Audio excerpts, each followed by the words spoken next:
Saudações, turma de Cinesiologia do curso de Educação Física da Associação Salgado de Oliveira de Educação e Cultura. Aqui quem fala é o professor Carlos Simões do Amaral. E nessa disciplina nós estaremos estudando os princípios básicos da cinesiologia. É muito importante que vocês entendam essa disciplina, porque essa disciplina vai ser, de uma forma bem clara, um divisor de águas na vida profissional de vocês.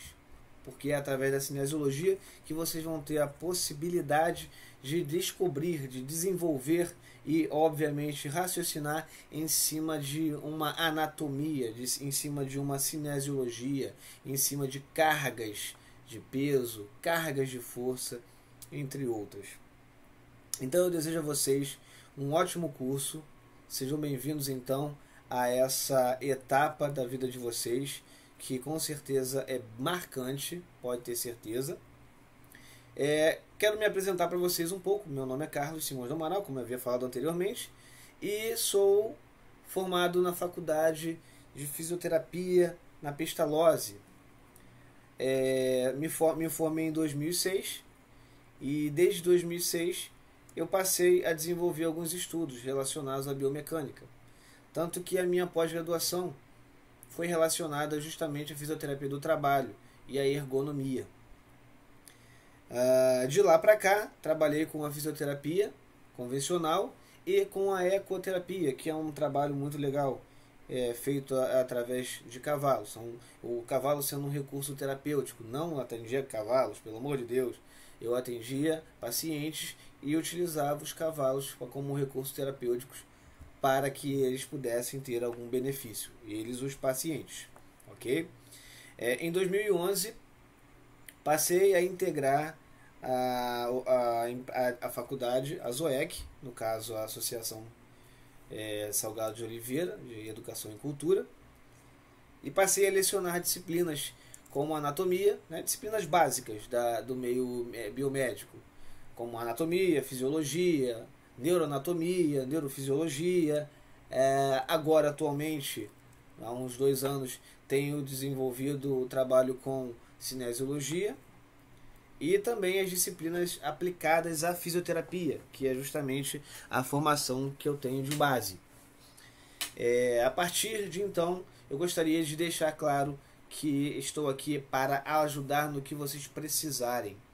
Vocês tirarem dúvidas nos fóruns que forem criados é muito importante, porque através dessas dúvidas, colegas vão poder participar dessas dúvidas, vão poder, de repente, esclarecer mesmo as dúvidas que não tenham postado. Então vale a pena participar, fiquem atentos às atualizações. A própria apostila que vocês estão utilizando será atualizada periodicamente para que vocês tenham cada vez mais um bom trabalho, um bom conteúdo para vocês estudarem. De forma indireta, se vocês quiserem me procurar, me achar, eu deixo aí separado um link. Na verdade, não um link, mas uma imagem para vocês depois acharem no Facebook, caso tenham interesse, como Carlos Amaral. Eu me apresento no Facebook e lá vocês de repente poderão recolher algumas outras informações. De repente eu posso deixar com vocês materiais um pouco mais pesados, que de repente a própria plataforma não conseguiria suportar. Vídeos eu posso deixar no YouTube, inclusive pelo fórum, isso não é problema. Mas aí, mais uma forma de vocês entrarem em contato comigo através do Facebook. Ok? Então, sem mais delongas, eu gostaria de introduzir a unidade 1 com vocês. Mas antes de introduzir a unidade 1 com vocês, eu gostaria de esclarecer pontos importantes, como por exemplo, quais são as unidades, quantas são as unidades que vocês vão trabalhar. Você já tem na apostila, na plataforma, a quantidade de unidades. Então nós vamos começar a estudar a partir desse vídeo e obviamente através do livro. O livro ele vai ser importante para que vocês possam acrescentar informações e acrescentar os seus estudos, tudo que for necessário. vamos precisar entender que essas unidades elas foram divididas para melhor compreensão do aluno. Então, essa unidade que vamos discutir hoje vai ser a introdução à cinesiologia. Já a segunda unidade, nós vamos falar sobre a introdução ao aparelho locomotor, de uma forma mais específica e um pouco mais completa. Vamos falar sobre os tecidos, vamos falar sobre todas as particularidades desse aparelho. Na terceira unidade, nós falaremos sobre a coluna vertebral.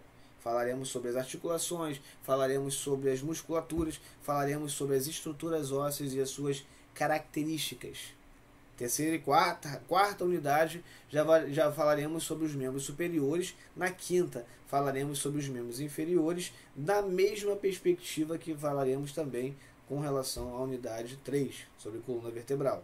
E finalizaremos introduzindo os conceitos cinéticos e também cinemáticos relacionados à cinesiologia. Vale salientar aqui, então, começando a falar sobre essa disciplina na unidade 1, na introdução à cinesiologia. Essa videoaula ela tem o objetivo de trazer a vocês uma forma de conhecer não somente a história, mas conhecer o significado, né, dessa palavra cinesiologia. Além de também compreendermos outras coisas como a posição, falaremos sobre posição anatômica, falaremos sobre referências à posição anatômica, as orientações relacionadas à posição anatômica e, obviamente, não podemos deixar de falar sobre os planos e eixos e os movimentos. Certo? Então, dando continuidade, querendo esclarecer para vocês a palavra cinesiologia, ela não é uma palavra que nós criamos aqui no Brasil. Na verdade, ela é uma palavra que foi derivada de uma palavra grega, ou melhor, de dois verbos gregos. Kinesis ou kinein, que significa mover, e logos, que quer dizer estudar. Então, se levarmos em consideração esses dois verbos e analisarmos a palavra cinesiologia, nós temos aí o que chamamos de estudo do movimento. Na nossa situação de educação física e não de veterinária, falaremos dos movimentos do corpo humano. Vai ser importante para compreender todas as ações de força que o ambiente ou o próprio corpo tem contra ou a favor do nosso corpo. Como eu falei anteriormente, anatomia e fisiologia farão parte dos estudos dessa disciplina. Então, comecem a estudar a anatomia e a fisiologia de uma forma um pouco mais direcionada para a cinesiologia. Isso vai ajudar bastante no entendimento das aulas que teremos à frente. Não poderemos falar de cinesiologia sem lembrar da onde surgiu, ou quem foi, ou quais foram os principais nomes da cinesiologia. Quero deixar salientado aqui que não estão todos, eu não vou falar de todos. Na própria apostila que vocês têm, vem aparecendo já o nome de todos os responsáveis e pessoas importantes que facilitaram o entendimento da cinesiologia até os dias de hoje. Mas eu gostaria de falar de alguns específicos. Um principal, o pai da cinesiologia, como assim é chamado, foi o primeiro a estudar o processo da deambulação. O que quer dizer deambulação? Deambulação quer dizer andar. O termo técnico é a marcha humana. Então, quando se fala de deambulação, fala do ato de andar, de marchar. Mas o Aristóteles, ele não fez isso, ele não iniciou os seus estudos observando os seres humanos, pelo contrário. Ele fez esses estudos observando os animais. E quando ele começou a observar, obviamente, ele percebia que havia uma transferência de força dos membros, né, dos animais para o solo, ele também pôde perceber que esses movimentos poderiam ser também explorados não somente nos animais terrestres, mas também nos animais que voam e nos animais aquáticos. Então ele pôde desenvolver aí um estudo no movimento, um estudo analítico de movimento dos animais. Obviamente ele foi o primeiro que começou a pensar em estudar o movimento. Ok? Depois dele, 40 anos depois, vem Arquimedes. Arquimedes, ele já começou a desenvolver os seus estudos pensando nas propriedades do ambiente em relação ao corpo humano.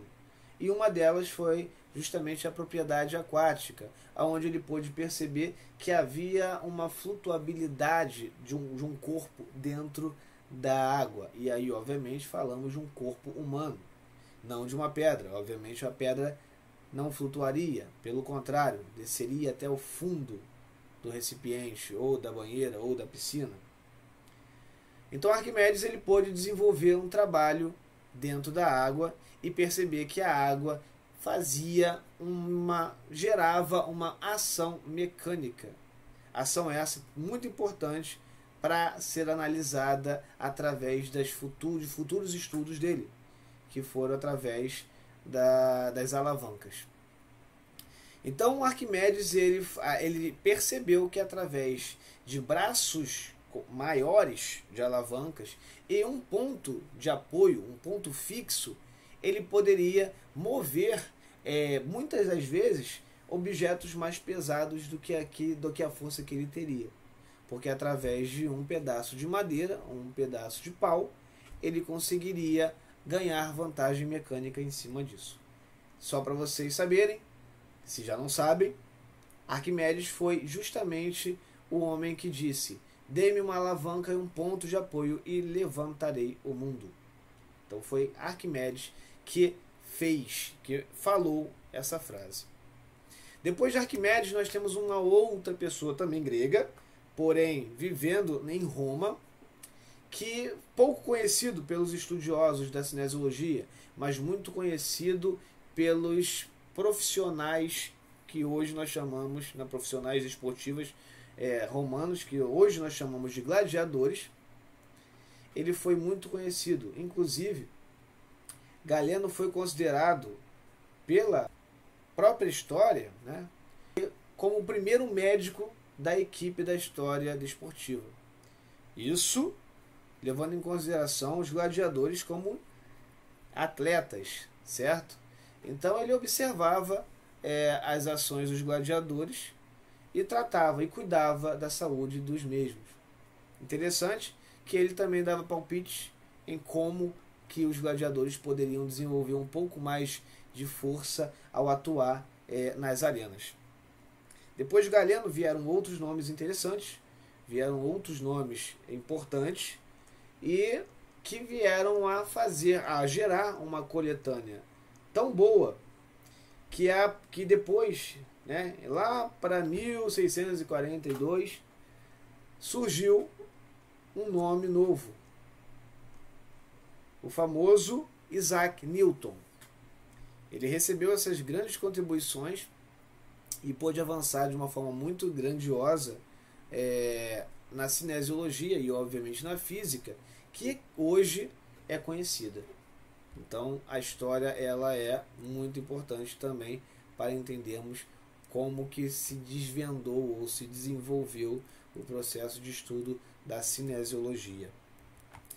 Então aqui nós já começamos a falar sobre os estudos da cinesiologia. E falando dos estudos da cinesiologia, vale a pena entender que tanto o esqueleto, no caso a estrutura óssea, assim como os músculos, e também, mais importante, não menos importante, as articulações, assim como seus ligamentos e cápsulas articulares, promovendo então uma ação cinesiológica, uma ação fisiológica, só para fazer a manutenção e a estabilidade do corpo humano, à vista as articulações. Então, vamos começar a falar um pouco sobre a orientação do corpo humano. Gente, Para que nós tenhamos a orientação no corpo humano, nós precisaríamos padronizar. Era necessário convencionar a posição mais correta para se avaliar e tomar como base referências importantes na análise tanto de orientação quanto na análise de movimentos e planos, inclusive os eixos. Então, por padrão, né, foi convencionado que a posição anatômica ela seria basicamente na posição ortostática, ou seja, o indivíduo de pé, posição bípede. Além disso, teríamos a face voltada para frente, olhando para o horizonte. E também, além, né, das outras contribuições da posição, nós temos os membros superiores estendidos, ou melhor, esticados ao longo do tronco, né, tendo o mesmo sentido do tronco. Também nós temos as palmas das mãos voltadas para frente. Significa então que os polegares, né, os primeiros, assim dizemos, os primeiros quirodátilos são voltados para fora, para os lados. Os membros inferiores, assim como os pés, juntos, unidos. Dessa forma, nós temos a posição anatômica. E todas as referências que pudermos tomaremos a partir desta posição. Seja através de movimento, seja através de segmentos, seja através de regiões, seja através de eixos e planos, ok? Seguindo mais à frente, observamos. Então, seguindo mais à frente, observamos algumas condições de orientação.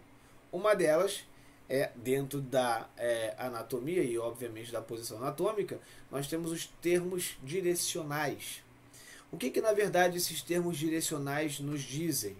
Eles basicamente vão trazer a referência, né, da estrutura do corpo. E aí nós precisamos de relações, né, de duas estruturas que se relacionam.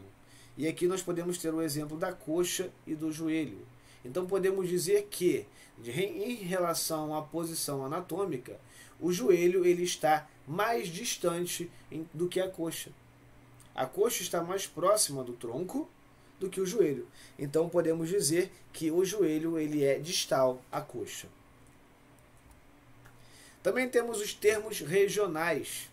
E esses termos regionais vão dividir o nosso corpo, obviamente as estruturas esqueléticas, em duas partes, ou dois esqueletos. Nós temos então o esqueleto axial. Importante salientar que o esqueleto axial ele é formado por um eixo, vai descer da cabeça até o cóccix, ok? Levando em consideração também a caixa torácica, que também participará dessa região axial. Já os apendiculares serão basicamente os membros superiores e inferiores, assim como suas respectivas cinturas escapular e pélvica, ok? Então, a partir daí, nós temos então os termos regionais. Então, precisamos entender o que significa a palavra decúbito. E a palavra decúbito tem origem em um osso que hoje nós estamos acostumados a chamar, e é convencional pela literatura, como o osso ulna. Esse osso ele está localizado no antebraço, no membro superior, e medialmente e dorsalmente na posição anatômica. Quando falarmos de decúbito, é necessário então entendermos que agora já não mais falamos do osso, mas sim de uma posição deitada, que pode ser deitada de barriga para cima, de barriga para baixo ou de lado.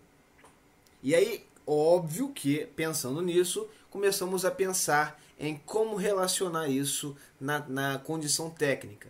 E vamos então a começar pela primeira posição, que é a posição prona, decúbito ventral, o indivíduo deitado de barriga para uma superfície.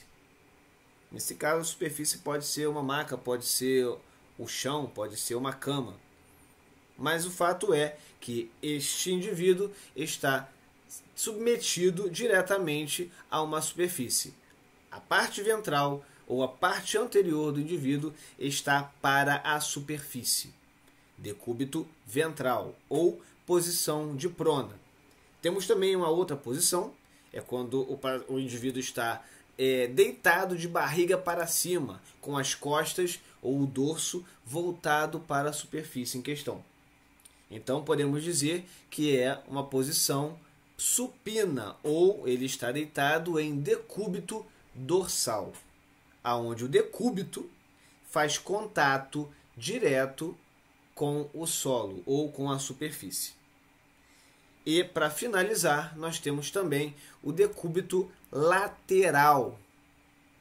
E o decúbito lateral, ele vai ter esse nome porque o decúbito, o osso ulna, vai estar diretamente inserido à superfície em questão com a sua parte lateral, com a vista lateral. Se o indivíduo estiver deitado para a esquerda, como mostra essa imagem, então o indivíduo está em decúbito lateral esquerdo. Se ele tivesse deitado para o outro lado, aonde o membro superior direito estivesse em contato direto com a superfície, então diríamos que seria uma posição de decúbito lateral direita. Isso quer dizer orientação do corpo humano em relação às posições. Também temos a posição sentada. A gente precisa ressaltar. E tudo aquilo que for dentro de uma posição anatômica, estaríamos trazendo referências futuramente. Continuando então, vamos falar sobre alguns termos e, obviamente, esses termos dão orientação e direção. Primeiro termo que nós vamos discutir aqui é o termo superior. O que quer dizer termo superior? É um termo que dá ênfase em direção à extremidade de cima. Também podemos dizer que esse termo superior também se chama cranial.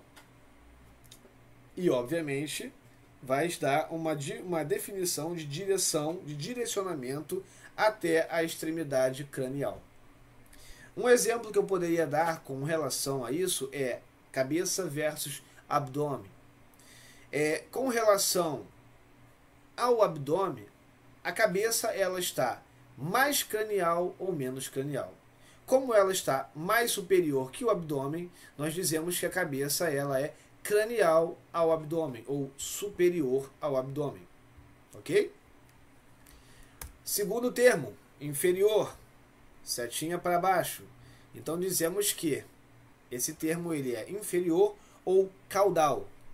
Caudal de cauda, certo? Então sabemos que a cauda fica atrás ou embaixo. Nas posições bípedes, vamos dizer que ela fica para baixo. Qual é a definição? Todo sentido inferior, ou seja, o que leva a direção à extremidade podal, ao pé.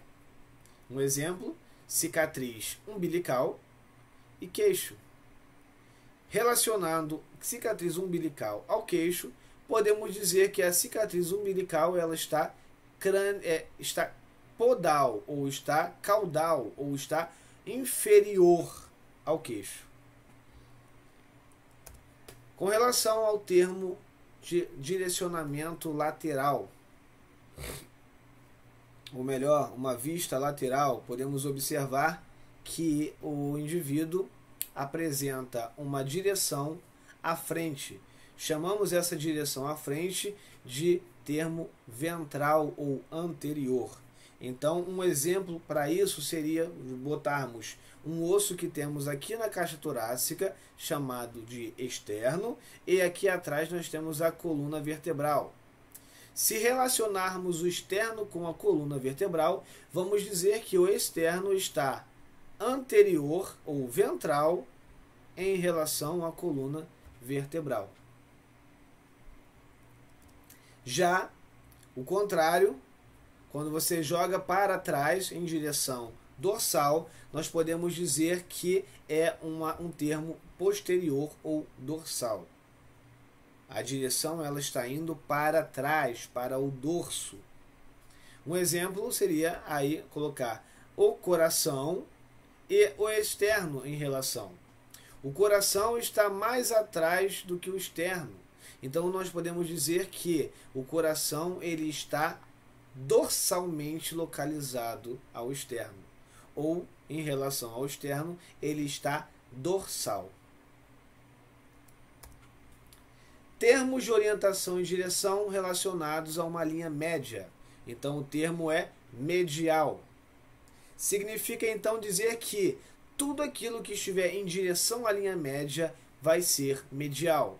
E obviamente precisamos de duas referências para conseguirmos essa informação. E aí eu vou dar uma informação que é o coração, bem aqui, pulsando, e os braços. Ou um braço, o coração, ele está em relação aos braços, indo à linha média. Significa que ele está medialmente localizado em relação aos braços. Também temos o termo lateral, e obviamente é o oposto do que falamos anteriormente, medialmente, agora seria lateralmente. Tudo que está distante ou que se distancia da linha média. Então nós podemos dizer, como por exemplo, o tronco em relação aos braços. Podemos dizer então que os braços estão laterais ou lateralmente localizados em relação ao tronco. Com relação ao termo intermediário, intermediário é todo aquele que se comunica, que faz a comunicação entre dois pontos distintos. Então, nesse caso, quero dar um exemplo de um osso chamado clavícula. E, obviamente, vou relacionar com o externo, certo? E o ombro. A clavícula está bem aqui, o externo está aqui e o ombro está aqui. Então, essa relação vai dizer o seguinte, por definição, toda estrutura que estiver entre duas outras estruturas, respectivamente medial e lateral e vice-versa, será intermediária. Então, em relação ao externo e o ombro, certo? O externo sendo mais medial e o ombro sendo mais lateral, a clavícula ela é intermediária. Proximal. Quando usamos o termo proximal, quando ele está se direcionando às proximidades do tronco. Então, podemos dar um exemplo do cotovelo e do punho, aonde podemos dizer que o cotovelo em relação ao punho está proximal ao tronco.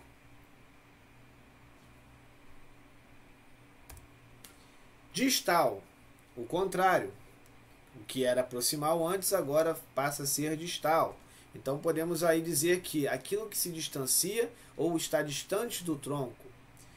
Se fôssemos dar um exemplo, e obviamente esses exemplos teriam como referência o joelho e a coxa, podemos dizer que o joelho ele está mais distante do tronco do que a coxa. Então o joelho está distalmente à coxa. Superficial. Se estamos falando de superficial, estamos falando do que está mais próximo ou em direção à superfície. Exemplo, pele. Vamos dar aí uma referência com a pele e músculo. Dentre a pele e o músculo, qual deles é o mais superficial? É óbvio que é aquilo que nós conseguimos perceber de mais superficial, a pele. Contrário a isso, falaríamos do mais profundo, né? Aquilo que está indo para o interno, né, em relação à superfície. E o exemplo, nós podemos colocar aí o pulmão, né, que está mais dentro, está intrínseco no tronco, e a pele que está superficial. Então o pulmão em relação à pele, ela está profunda, ele está profundo. Pulmão na caixa torácica está profundo em relação à pele, que obviamente nessa imagem não aparece a pele, só aparece as partes musculares. Bem, saindo um pouco das condições de termos, vamos agora falar sobre centro de gravidade. Centro de gravidade talvez seja uma explicação um pouco mais complexa, então é necessário um entendimento mais, uma atenção maior para entender esse slide. Quando falamos de centro de gravidade, nós definimos esse centro de gravidade como um ponto específico, sendo único, do corpo, de uma forma geral, em que toda a massa ou as partículas que estão ao redor são jogadas para formar uma distribuição igual. Então, se nós temos uma pessoa de cabeça para baixo, apoiando as duas mãos e a cabeça e está de uma forma simétrica, podemos considerar que o centro de gravidade dessa pessoa é no meio. Então vai passar bem rente à cabeça, bem no meio da cabeça. Já essa outra imagem aqui nos mostra apenas um pé fazendo base de suporte. A base de suporte ela é um pouco menor. Então é necessário que conheçamos um pouco das áreas e, obviamente, um pouco das ações de força que esse corpo faz contra o solo para perceber aonde está sendo distribuído, ou melhor, aonde está sendo distribuída a força, ou melhor, o centro de gravidade desse indivíduo. Nas outras imagens podemos perceber uma simetria, ou seja, igualdade dos dois lados e o centro descendo bem no meio da base de suporte, assim como essa outra de mão levantada. A diferença é somente mão para baixo, mão para cima, mas o centro de gravidade sempre apontando para o meio. Ok? Temos também a linha, certo? Utilizando a mesma imagem, a linha gravitacional ou a linha de gravidade. A linha de gravidade é basicamente uma linha que nós traçamos de forma imaginária para determinarmos exatamente aonde fica o ponto central ou o centro de gravidade. Tá?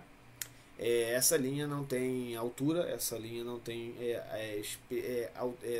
mensuração específica, porque ela é imaginária. Vale ressaltar.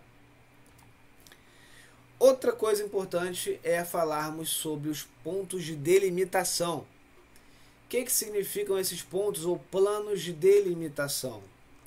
Significa falar que o corpo humano ele pode estar localizado dentro de uma caixa.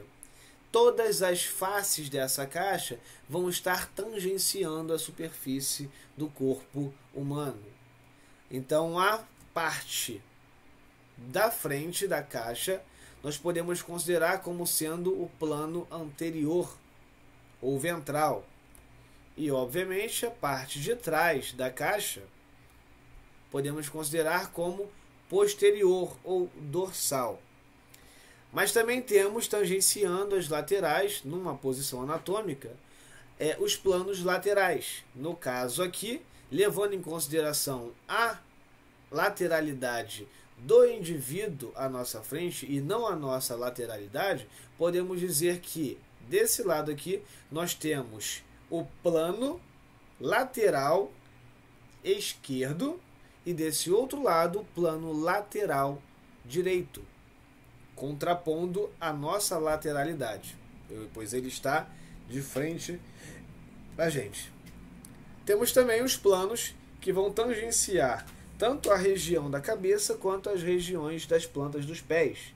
Podemos chamar então esse plano superior aqui de plano caudal, plano cranial ou superior. E o outro, na planta dos pés, podemos chamar de inferior ou podálico. Falando agora dos planos especificamente direcionados para os movimentos ou para cortes de visualização, secção. Nós temos um plano que é o plano mediano. Diferentemente dos outros planos que falarei depois do plano mediano, né, como por exemplo o sagital o frontal e o plano transversal, o plano mediano ele não se movimenta paralelamente em relação à sua origem. O plano mediano ele vai dividir de forma longitudinal o corpo em duas metades iguais, direita e esquerda. Esse é o plano mediano, ok? O plano mediano, então, ele vai fazer com que nós tenhamos uma linha média. Podemos observar, então, através de localização medial, lateral, através desse plano mediano. Mas é claro que nós temos, através de outros planos, e aí eu vou falar de 3 planos respectivos, o plano sagital, que aparentemente parece ser a mesma coisa que o plano mediano. Só que a diferença é que o plano sagital ele pode se distribuir do mediano até a parte mais lateral. Então podemos dizer que o plano sagital ele não vai dividir necessariamente o corpo em duas metades, em dois lados iguais, mas sim em dois lados apenas, esquerdo ou direito. Significa dizer que o plano sagital, esse que eu estou apontando com essa linha, com esse laser virtual aqui, vai cortar o corpo nesse lado e nesse lado. Lado esquerdo, certo? E lado direito.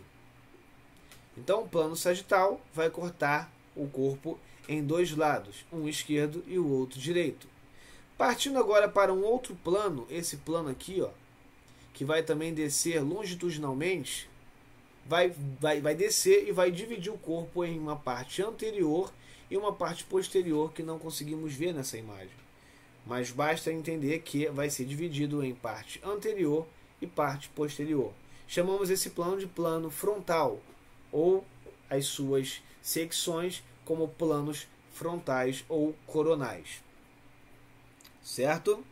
Ele vai estar 90 graus em relação ao plano sagital e ao plano mediano. Já o plano transverso, ele vai fazer o seguinte, essa linha aqui vai traçar, vai cortar o corpo humano em duas partes, uma superior e uma outra inferior. Esse plano transversal, ele então vai fazer ângulo com os planos frontais, os planos sagitais e, obviamente, o plano mediano. É importante entender o que cada plano faz, porque a partir de agora nós vamos discutir um pouco sobre os eixos. E os eixos eles sempre vão incidir contra os planos respectivos de forma perpendicular, ou seja, 90 graus, ou seja, direto, reto. É como se fosse uma flecha atingindo um alvo de forma reta. A flecha sendo o eixo e o alvo sendo o plano. Então passemos para o próximo slide, onde nós temos aí a retirada dos planos, certo? Mas podemos imaginá-los aqui nesse momento. E vamos imaginar, eu deixei numa ordem de respectividade, ou seja, aquilo que visualizamos na outra imagem vai ser relacionado na mesma ordem, fora o plano mediano, tá? Então nós temos aí os eixos respectivos dos planos sagitais, dos planos frontais e dos planos transversais.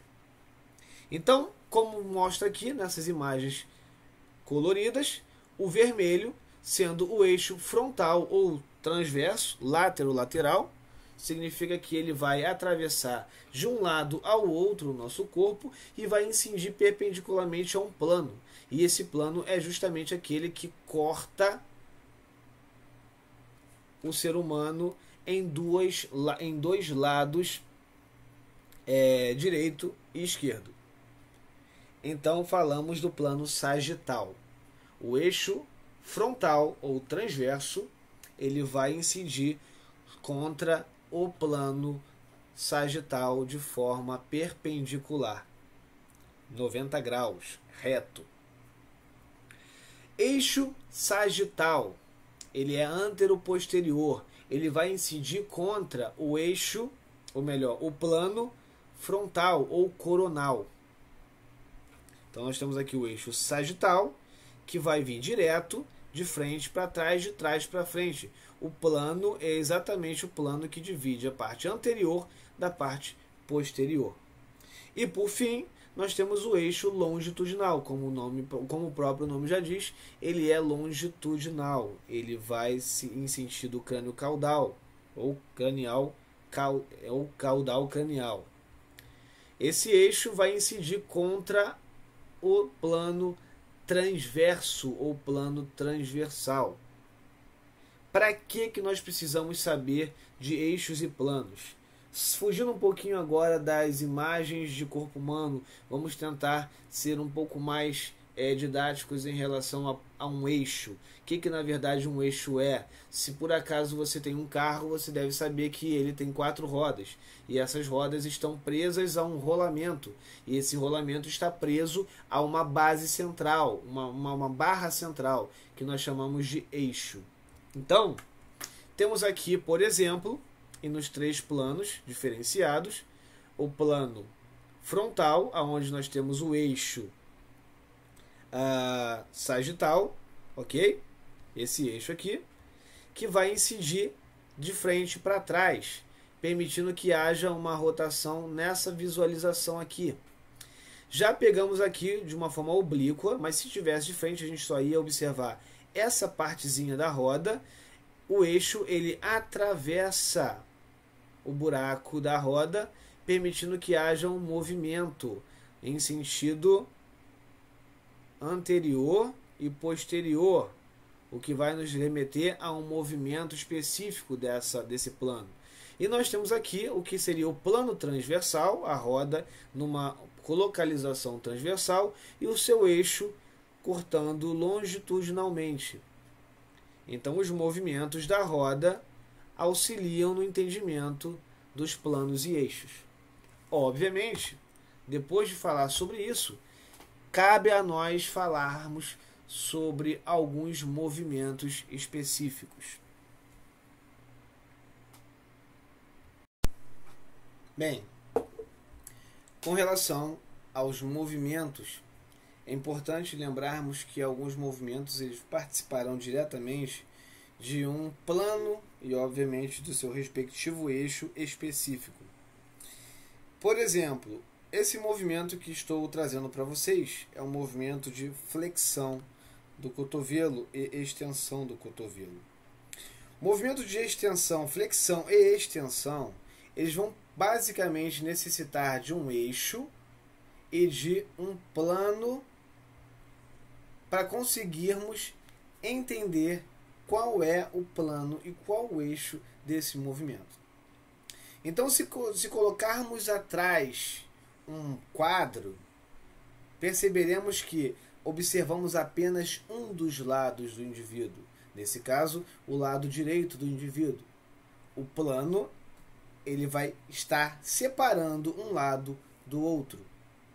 Então podemos dizer que o plano que está separando um lado do outro é o plano sagital.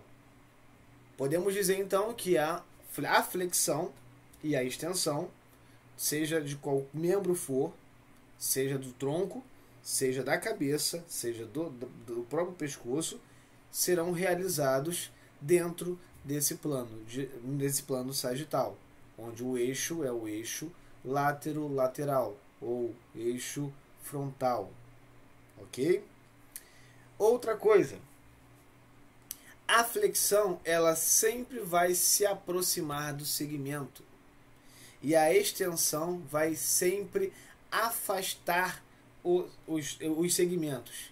Significa dizer que na flexão você aproxima e na extensão você afasta, você estende mais esse membro.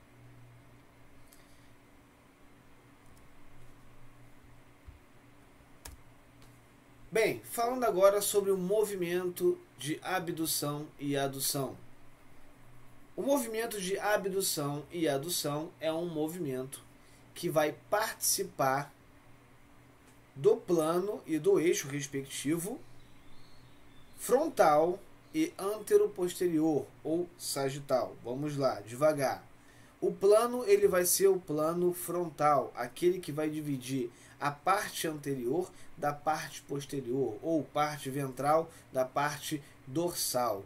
Nós conseguimos observar nessa imagem a parte ventral, significa que o plano está dividindo essa parte da parte oposta. O eixo de incidência vai ser localizado na articulação onde o movimento está acontecendo, e ele vai ser anteroposterior ou ele vai ser sagital. Por favor, não confundam o sagital do plano com o sagital do eixo, tá ok? O sagital, nesse caso aí, diz referência a uma direção nas suturas do nosso crânio que nós temos separando os parietais, dos dois ossos parietais. No caso, chamamos essa sutura de sutura sagital. Por isso, o plano que corta em duas metades está ali como sagital, e o eixo que passa através dessa linha paralela à sutura sagital também se chama eixo sagital, apesar de não participarem da mesma ação. São eixos de planos diferentes, ok? Então, esse eixo sagital vai estar incidindo contra o plano frontal. Abdução e adução. O que significa abdução e o que significa adução? Abdução é o afastamento do segmento em relação ao corpo. E adução é justamente a aproximação. Então, se você desce a mão, desce o segmento em direção ao corpo, você tem o que chamamos de adução.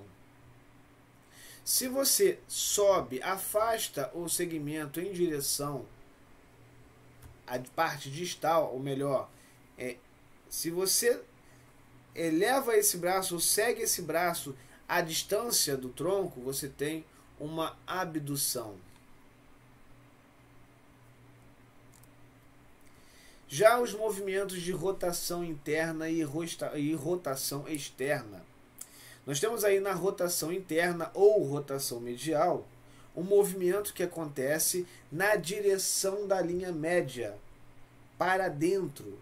Então, o cotovelo em flexão demonstra a mão indo em direção à parte mais interna, ou a linha medial do corpo. Por isso, falamos que essa rotação de ombro acontece de forma medial ou interna. Se fosse para fora, como está vendo aqui, nós teríamos uma rotação lateral para o lado ou externa em relação ao corpo. Existe um plano, e obviamente aqui, diferente das outras imagens, nós vamos trazer o plano para cá. É o plano transverso ou transversal. E nós temos um eixo que vai incidir perpendicular, descendo aqui longitudinalmente. Então esse eixo permite uma rotação do braço, não do cotovelo, sim do braço. O fato do cotovelo estar dobrado não significa que o movimento seja realizado por ele, mas sim na articulação do ombro, ok? Temos outros tipos de rotação que vão estar dentro do mesmo plano transverso e do mesmo eixo longitudinal. É a rotação central, ou a rotação de tronco, ou rotação de cabeça, entre outras rotações, certo? Não necessariamente lateral ou medial. Se tiver no esqueleto axial, serão apenas rotações para a esquerda ou para a direita. Já esse movimento é um movimento que vai ser explorado de forma mais abrangente, porque esse movimento de rotação interna medial e a rotação lateral ocorrem na articulação do ombro e também o quadril, e basicamente vão ser associados com outros movimentos, como por exemplo a flexão, a extensão, a abdução e a adução. Então temos em um movimento só a ação de 3 planos e 3 eixos. Então é um movimento mais complexo. É característico das articulações do ombro e do quadril. Obviamente, essas articulações possuem as suas superfícies articulares mais esféricas, né, arredondadas, e permite então uma grande amplitude desse movimento. Bem, já falando sobre desvio, ou inclinação, ou por outra, flexão lateral. Isso acontece com o pescoço, a cabeça e o tronco. São movimentos que estão no mesmo plano das abduções e aduções, ou seja, o plano frontal, com o mesmo eixo antero-posterior ou sagital, e permite a ação de inclinação para o lado direito e o lado esquerdo do indivíduo. Visto que ele está de frente para a gente, não seria o nosso lado esquerdo, não seria o nosso lado direito, e sim o lado direito dele e o lado esquerdo dele. Movimento de elevação e depressão, muito conhecido nos ombros. Esse movimento já é um movimento que já vai ficar mais diferenciado em relação aos movimentos falados anteriormente, como por exemplo a flexão, extensão, abdução e adução e as rotações. Porque esses movimentos eles são mais comuns, né, na prática das análises dos movimentos. Como por exemplo, ele não vai necessitar de um eixo. Esse especificamente não vai necessitar de um eixo. Você tem a elevação dos ombros, quando você sobe os ombros, e você tem a depressão dos ombros, quando você desce os ombros. Nesse caso, você tem um deslizamento da escápula, uma movimentação muito sutil das clavículas, tanto external quanto escapular. Então essa ação ela vai permitir uma movimentação no plano coronal, no plano frontal, certo? E, obviamente, se relacionar às articulações claviculares, estaremos falando do eixo sagital, ou antero-posterior. Já esse movimento é um movimento que vai ocorrer para frente e para trás, o que nós chamamos de anteposição de ombro, quando ele vai para frente, e retroposição de ombro, quando ele vai para trás. Na anteposição de ombro, ele desliza num plano sagital. A movimentação também das articulações de uma forma muito pequena, mas há uma movimentação das articulações da clavícula em relação ao externo, da clavícula em relação à escápula. É uma movimentação onde exige uma ação já mais complexa. Eu não vou falar nesse momento com vocês, mas futuramente estaremos discutindo sobre essa ação. Basta vocês entenderem que o plano de movimentação visual desse ombro vai se dar no plano sagital.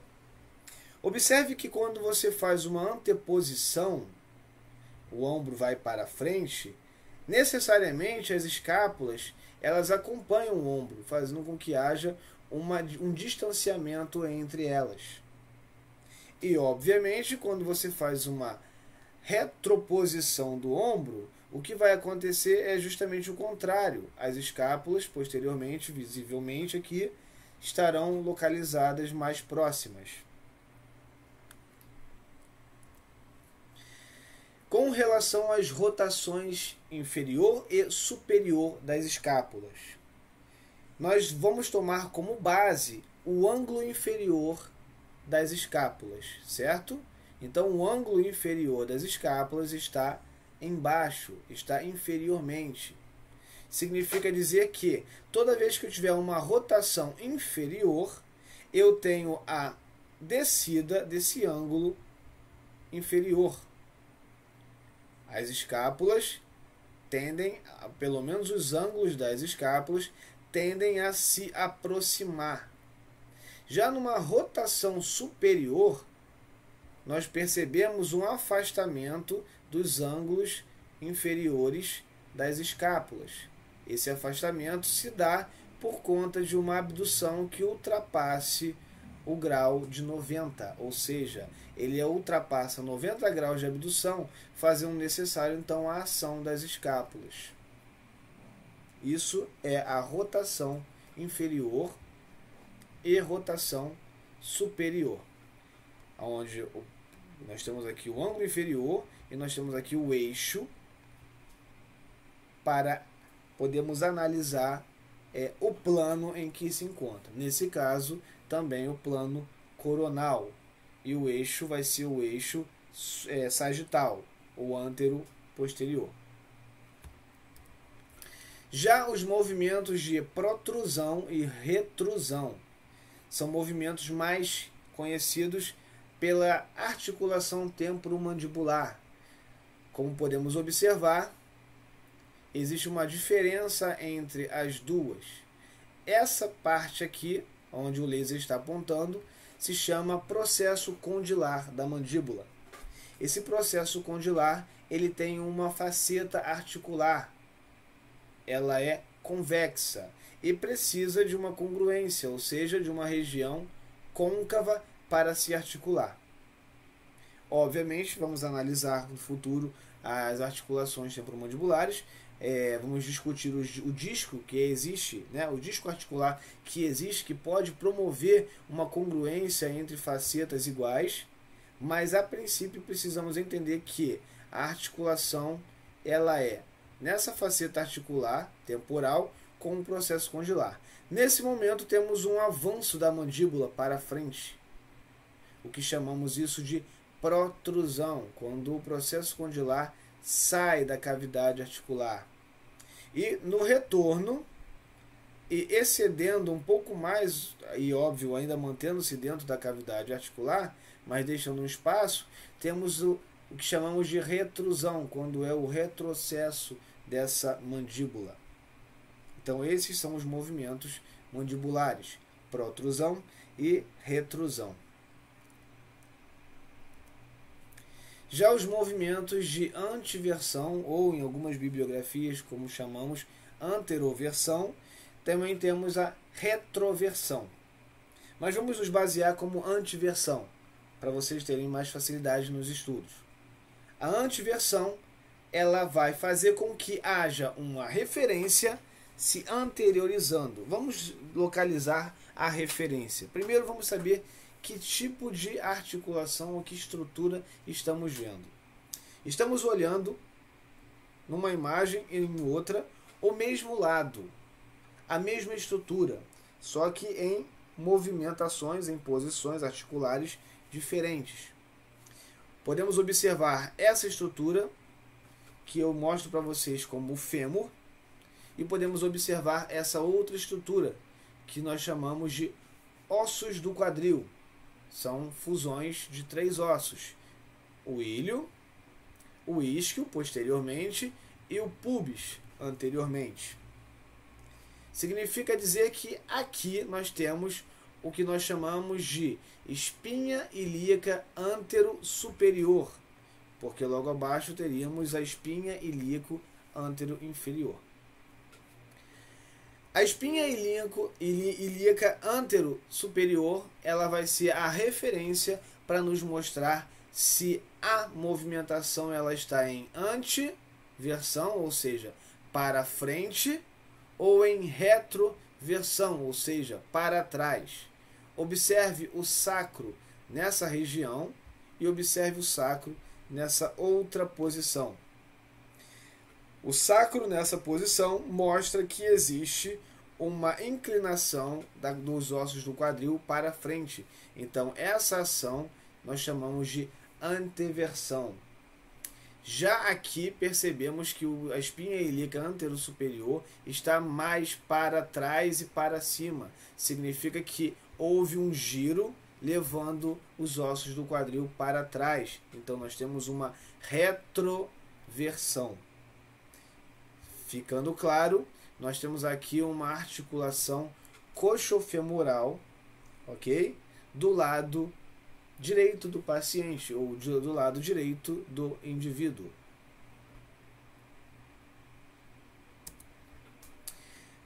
outro movimento muito conhecido e muito difícil às vezes de lembrar, que nós chamamos de pronação e o contrário dela, supinação. Para ficar mais fácil de entender o que é pronação e supinação, eu vou fazer uma menção a palavras que podem ajudar. Observem que aqui a palma da mão está voltada para cima. E observem que essa, no caso, a palma da mão desse lado está voltada para baixo. Observe também a seta mostrando para onde que está indo o movimento, ou seja, está levando a palma da mão para baixo. Neste caso, a seta está jogando a palma da mão para cima. Nesse caso aqui, a palma da mão para baixo, normalmente, nas famílias mais tradicionais, quando os filhos pedem bênção aos pais, e os pais falam, Deus te abençoe, eles colocam a mão na cabeça da criança e falam, Deus te abençoe, como se fosse uma promessa. Então, neste momento que eles estão prometendo, nós podemos dizer que eles estão pronando. Já aqui, quando o filho já tem lá seus 14, 15 anos de idade, eles já estendem a mão para o pai ou a mãe para pedir alguma coisa, em posição de pedinte. Me dá um dinheiro aí para eu fazer para eu sair com os amigos. Então, nessa posição, eles estão suplicando alguma coisa para os pais. Então, eles estão supinando. Olha só que coisa interessante, dá para gravar, dá para entender, caso tenha dificuldade de entender no presente, no momento presente, futuramente isso fica um pouco mais fácil para ser entendido. Já vamos falar agora sobre os desvios. Nesse caso, não os desvios que falamos anteriormente, mas sim sobre os desvios relacionados à mão, ou até mesmo poderia ser relacionados aos pés, mas vão ter outros nomes.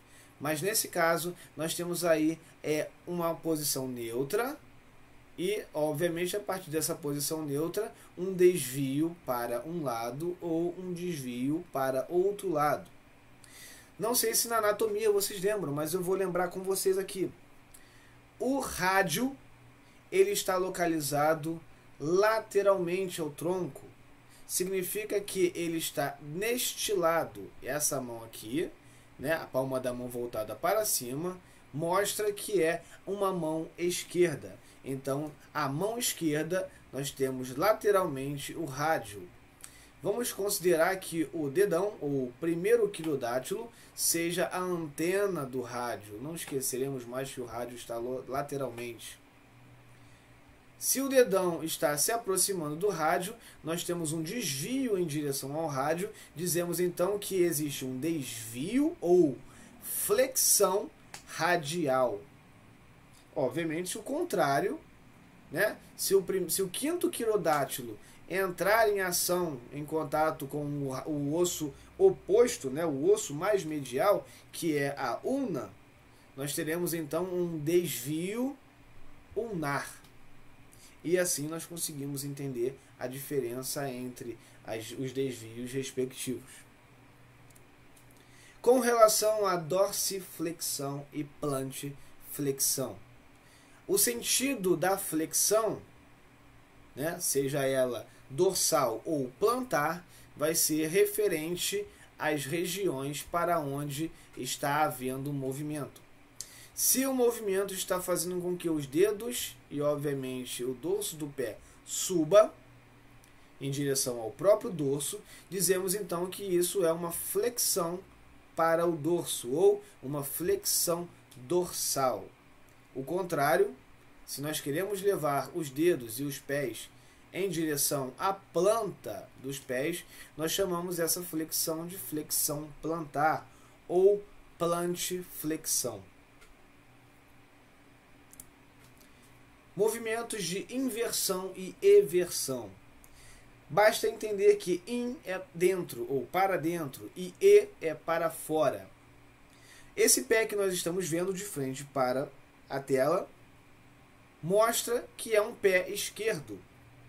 E como um pé esquerdo, essa parte fica sendo a parte lateral do corpo, e essa parte é a parte medial em relação ao corpo. Tudo que estiver para medial é interno, é para dentro, é in. E tudo que estiver para lateral é externo, para fora, é e. Então nós temos para esse lado uma inversão e para este lado uma eversão. De pé, tornozelo. Vale lembrar também que alguns movimentos eles podem fugir da fisiologia articular. Obviamente isso vai ser de caso em caso. Todo mundo tem as suas particularidades. Cada articulação de cada pessoa, individualmente falando, pode ter um pouco mais ou um pouco menos de extensibilidade, de amplitude articular. Mas tudo aquilo que foge à fisiologia articular, nós vamos acrescentar um prefixo hiper, de muito, de acima, normalmente utilizado nas extensões. Cotovelos com extensões acima do normal, joelhos com extensões acima do normal, a própria coluna com as extensões acima do normal, nós podemos dizer que é uma hiperextensão de cotovelo, ou uma hiperextensão da coluna, ou uma hiperextensão de um joelho. É ultrapassando sempre o máximo de um segmento. Então, galera, fechamos a aula de hoje. Deixo para vocês uma frasezinha aí que eu gosto muito, que diz: o que anda com os sábios ficará sábio, mas o companheiro dos tolos será destruído. Vem de um livro bíblico, um dos livros da Bíblia, Provérbios 13:20. É uma frase muito interessante que diz que se andarmos com quem sabe, saberemos também. Mas se deixarmos o conhecimento e deixarmos de andar com quem sabe, poderemos ser arrasados, destruídos. Não literalmente, mas sim metaforicamente. Saudações a todos, espero nos vermos de forma mais rápida possível e espero os comentários de vocês através dos fóruns de dúvidas que eu já deixei à disposição. Um grande abraço e até a próxima.